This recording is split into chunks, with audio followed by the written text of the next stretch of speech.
Hey, what's going on? This is going to be a Blu Ray update. Just want to touch on some of the Blu Rays I bought over the last 2 years, actually. So, a lot of these are very old. A lot of them I didn't really feel like doing in-depth reviews of. So I'll just touch briefly on most of them, but I do want to go more into depth on Sting, John Cena, and Paul Heyman because they just came out, and there's a lot of stuff I could say about them. But let's start off with the Attitude Era. They got Attitude Era Volume 2 coming out next month. So looking forward to that. I think that will feature more rare moments that we just haven't seen before. See, a lot of this stuff I felt was recycled. The documentary felt heavily recycled. It felt kind of rushed. It just didn't seem like they put a lot of effort into the documentary portion of it. It was only 55 minutes. See, I think this is something that we're going to appreciate years down the road, like, a couple years or maybe, 10, 20 years from now, who knows? Like, if you want to go back to something that fully captures the Attitude Era, this has a little bit of everything. I thought they did a good job with the actual moments and matches of, giving you variety. You just didn't get Austin and Rock and DX and Undertaker. You pretty much got a little bit of everything from, Sable and, even Jeff Jarrett, D'Lo Brown, stuff like that. But, to be honest, a lot of the moments that they show, we've seen it a million times. Austin comes out with the beer truck. DX invades WCW. DX impersonates The Rock. Jericho debuts. All awesome moments, don't get me wrong. It's just, we've seen so much of it with the Monday Night War documentary and, Austin's documentary, Rock's documentary. They've just released so much stuff. A lot of this stuff it just feels like we've seen it a million times. But I think years down the road, it's just a nice collection of Attitude Era stuff all into one. There is some rare matches on here. I thought they did a pretty good job of giving you some rare stuff. Austin beating Undertaker for the title in July '99 or June '99. That's we had never seen that before. Jericho versus X-Pac for the European Championship.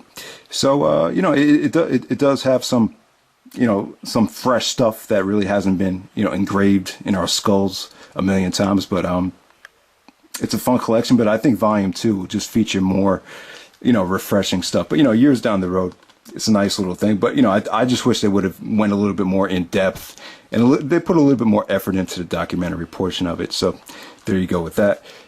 Next up we have War Games. I know some people love the War Games matches, but I'm a bigger fan of the Elimination Chamber. I would recommend everyone to watch True Slayer's review of the DVD. I thought he did a great job with it, and he's someone that you really have to go by because he lived through this. He was really invested in the storylines and the feuds as they were happening. It's kind of tough to watch all these matches in a row and really appreciate them for what they're worth. To me, I really got bored with this set. Once you got into the Eric Bischoff days, I felt like the better War Games were from, I thought the '87 one with Flair's team versus, or the Four Horsemen versus Dusty Rhodes' team. That was excellent. I think '91, it was Sting's team versus Flair's team. What the one when Pillman was in there. That might have been my favorite one.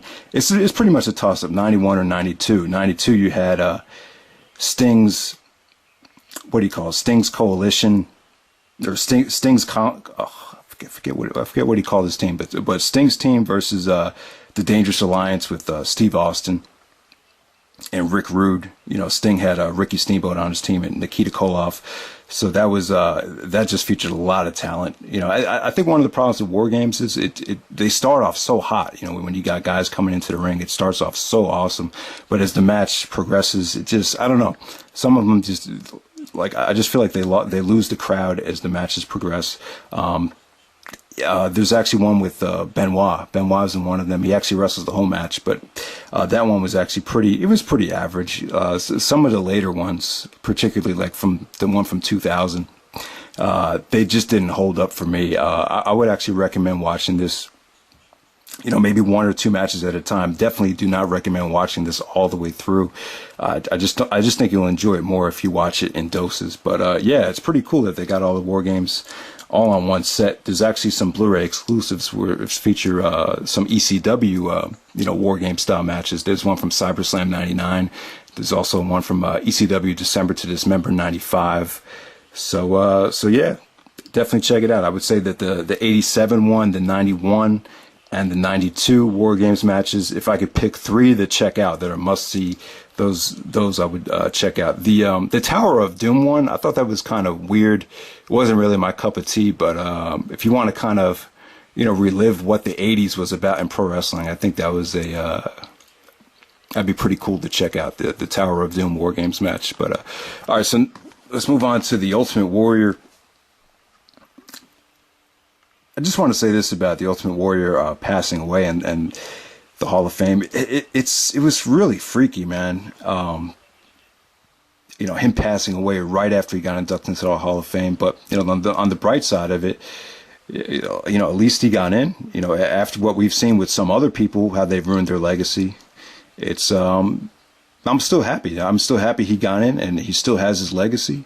It's a shame that Warrior. I'm assuming that one of the reasons he was in the position he was in is because he abused steroids and probably painkillers and things of that nature. But yeah, I thought the Hall of Fame speech, it was funny because the day after the Hall of Fame speech, a lot of people, Jericho and Mick Foley kind of bashed it somewhat.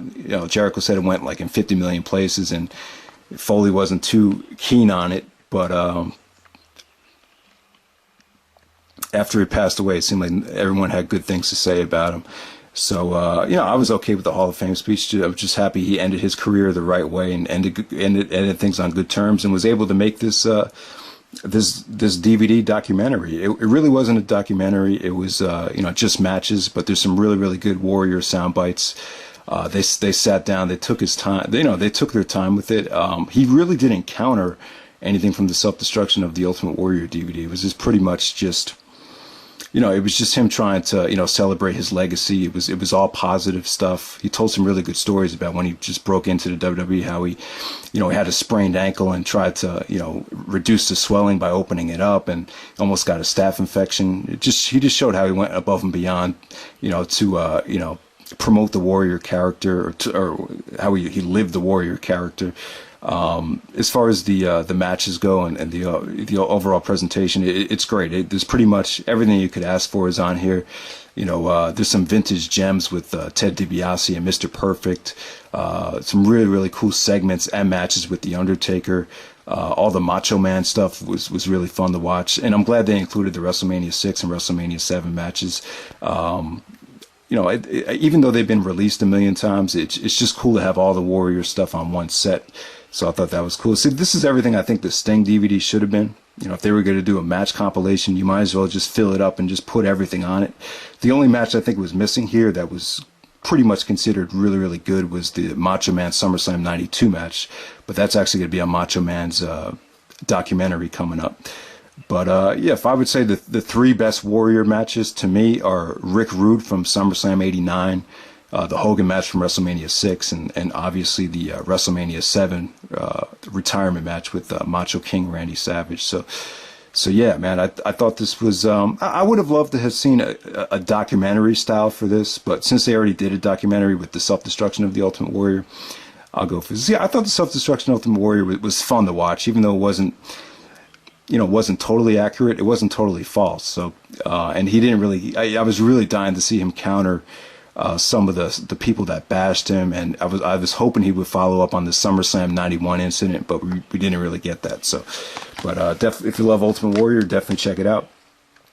I would say this though, as the documentary, or as the DVD went on, I kind of got burned out.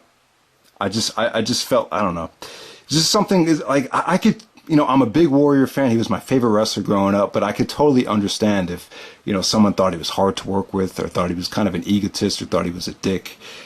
Because honestly, he in some ways, he reminds me a lot of, guys like Brock Lesnar and, guys like Goldberg, who pretty much used the WWE for fame and tried to capitalize on the fame that they gained from the business. I will say that about it, but there we go.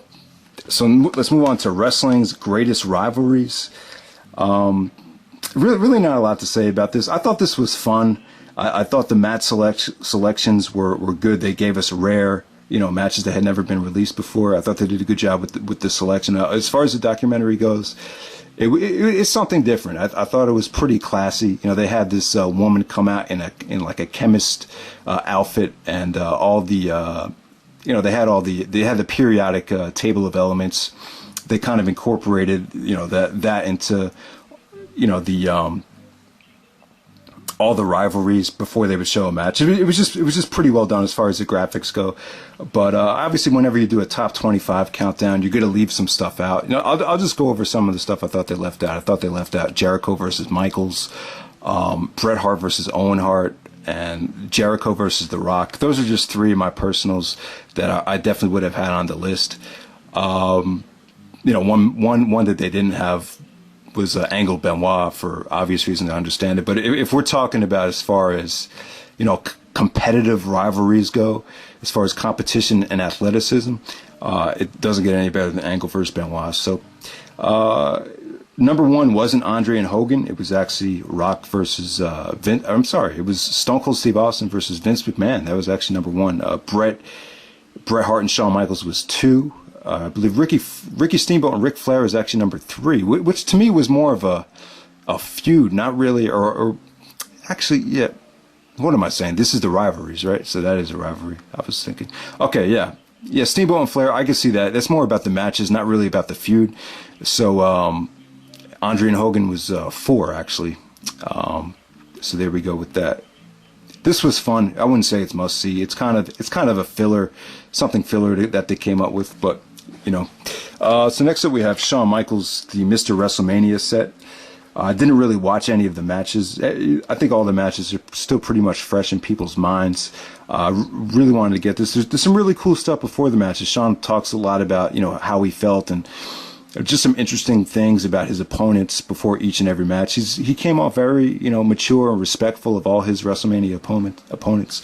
It's just so it's still kind of shocking to see how much Shawn Michaels changed from like 96, 97 to the way he is now, or the way he was while he was, right before he retired. He turned out to be a really good guy, and I'm just glad he's healthy and, ended his career on his terms. It's just a beautiful story. And the fact that he's known as Mr. WrestleMania and got to do this set, it's just great stuff, man. But not only do you have stories before the matches, there's some nice Blu Ray extras where they show WrestleMania promos and some extra stories of Shawn himself. Just telling more stories. So there's some nice bonus features here in addition to the matches. As far as Shawn Michaels' greatest WrestleMania match, it's crazy. You hear so many different answers. I think everyone pretty much knows the best one is Shawn and Undertaker from 25. Like, if someone put a gun to your head, you would probably say that's the best, but it's definitely not my favorite. My favorite is still probably the Iron Man match. I just feel like for Shawn Michaels, just for him,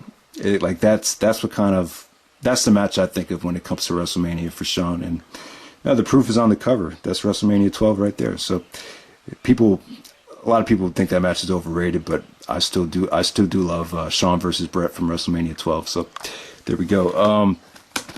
Next up, let's talk about ECW Unreleased Volume 2.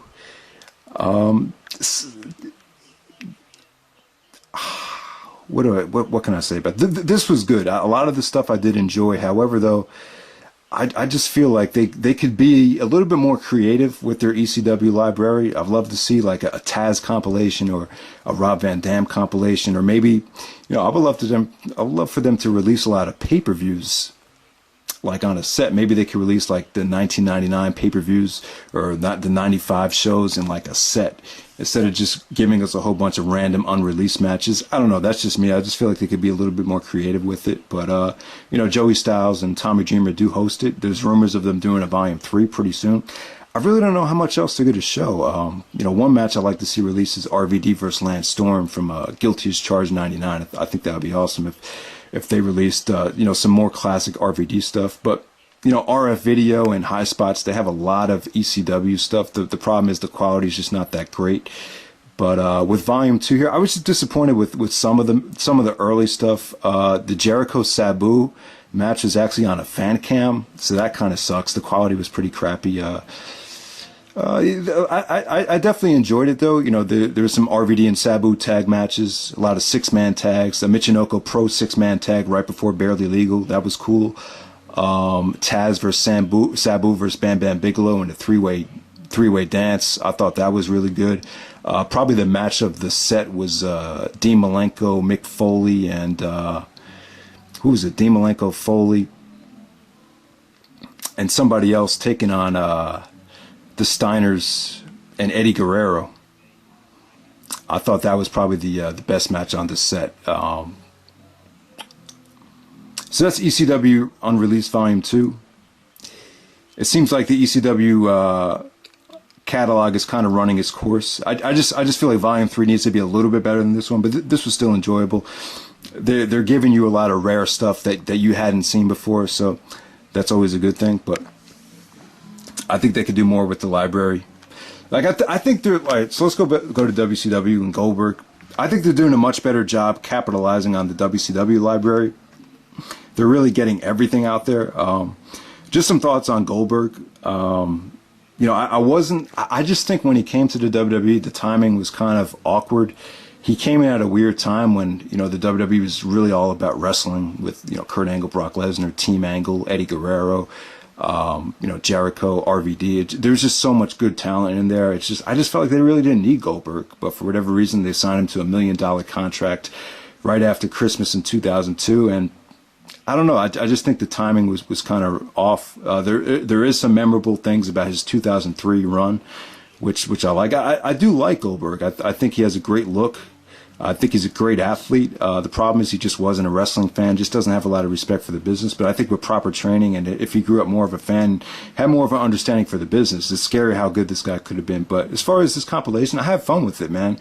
A lot of the matches were short, sweet, and just hard hitting, and it was entertaining. It flowed really well. It's just matches, but you see the progression of Goldberg. You see how over he was. He was pretty much WCW's counter to Stone Cold Steve Austin, and you could definitely see why watching this, how over he was. And yeah, you know, you see him win the title from Hogan. You see how he lost the title to Nash when Scott Hall, you know, hit him with you know, some sort of buzzer or whatever that thing, electrocution type of you know, stick, whatever the fuck that was. But yeah, just no, some of the matches are forgettable, but overall, I would say it's a good set. Probably the worst match on the set was a match against Brett when Brett got a concussion. And Shawn Michaels actually said, there's actually a match with Shawn Michaels and Goldberg on Raw, and Shawn actually said that the two toughest people he ever had to carry to a good match was Goldberg and Psycho Sid. So there you go. But I would definitely recommend this for people that haven't seen Goldberg. It really kind of captures how over he was, and it was a lot of fun to watch, actually, even though I'm not the biggest Goldberg fan. So there we go with that. All right, so let's move on to Paul Heyman. It's really tough to review, you know, a documentary and of a wrestling personality when there's no matches at all. There's a couple of, you know, matches with Brock Lesnar and the Hardy Boys, but you know, nothing, you know.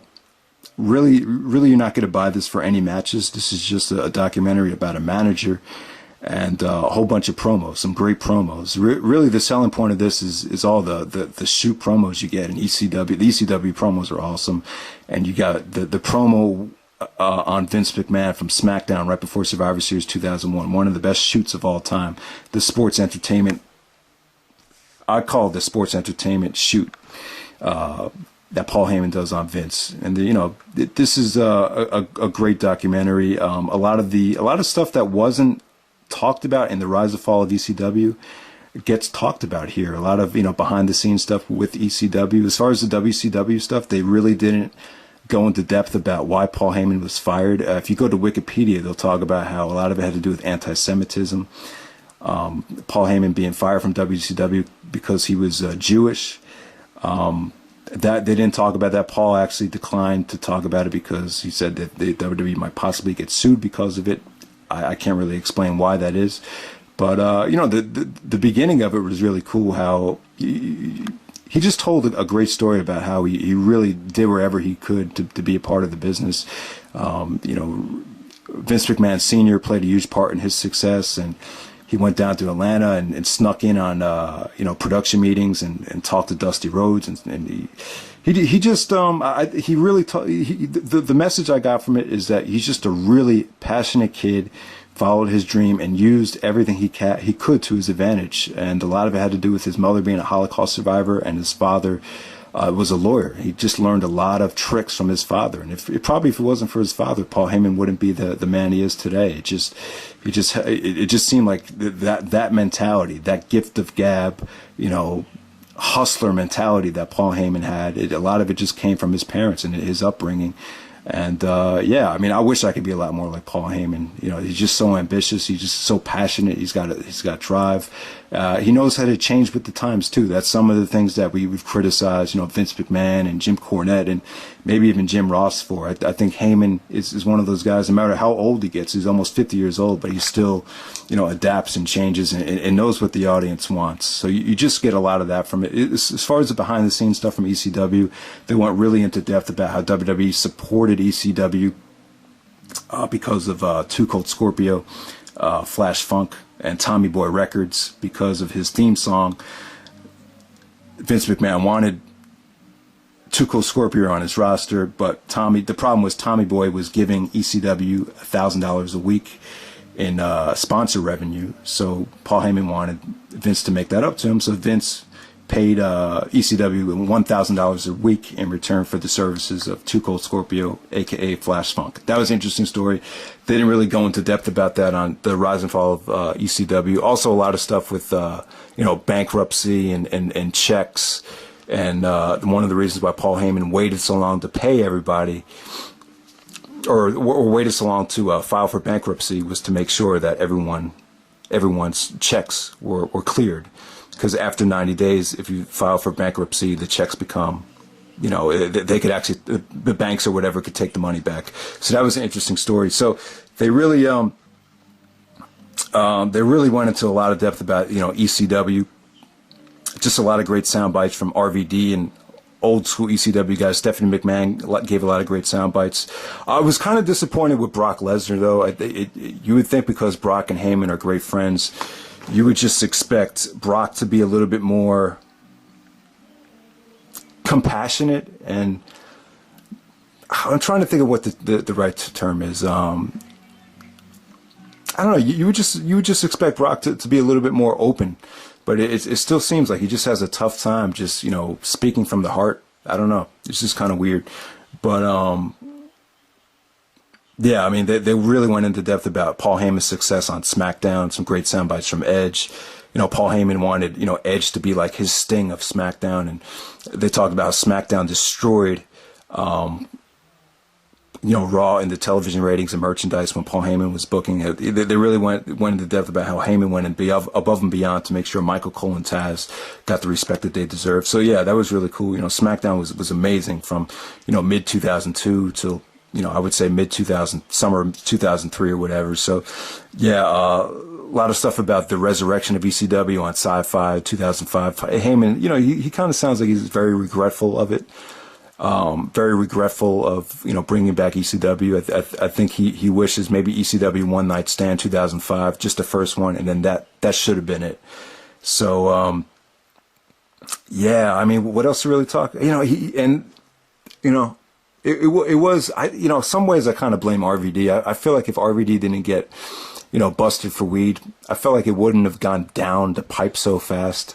I mean, it was kind of sad. There was actually a promo that they show with Paul Heyman in front of an ECW audience, and like half the arena was only like half full, and Heyman was like, if this is what the ECW audience has become, then I'm glad that the company died in 2001. So, yeah, that was pretty depressing, but yeah, I mean, they really went into depth with, Punk gave a lot of great sound bites about how everybody was frustrated. RVD was frustrated with the direction of, ECW. And, Heyman would fight to the bone in production meetings, but they just didn't want to, a lot of his ideas just got shot down. This was just Vince's new version of ECW. To me, it was kind of a shady move by Vince. If you knew you were going to change it from the start, I don't know. Maybe Vince was just kind of disappointed that maybe the fan base wasn't what he envisioned. I think maybe he envisioned that there would still be a demand to see that kind of, indie ECW, hardcore style. But I think as ECW progressed, he realized it just wasn't cutting it. Maybe he just changed his mind halfway through. Or maybe because of what happened with RVD, you just look for an excuse to, just make it the next brand. So, yeah, there's a million ways we could go on that. But, I think the documentary went a little bit long. They kind of show a transformation of how Heyman, he was like this underground rebel, and now he's kind of transitioning into like this sort of like pop icon that could take any guy and make him like a star. And they even showed how he was helping out Punk and OVW and helping out Beth Phoenix and even some of the girls that became, backstage announcers. So, yeah, it was a good story. A lot of the stuff with the Heyman hustle and a lot of the non-WWE stuff I thought could have been left out, but, it was still a great documentary. I wish they would make more documentaries like this, but, so there we go. So Sting, here's the big one. The highly anticipated The Best of Sting. I have mixed feelings on it. I felt like if they would have called this Sting Unreleased, I would have been fine with this. But overall, I was somewhat disappointed. For kind of the opposite reasons that Gemini was disappointed. I know Gemini totally bashed this. He was expecting a documentary, but we had known months in advance that this was going to be just matches.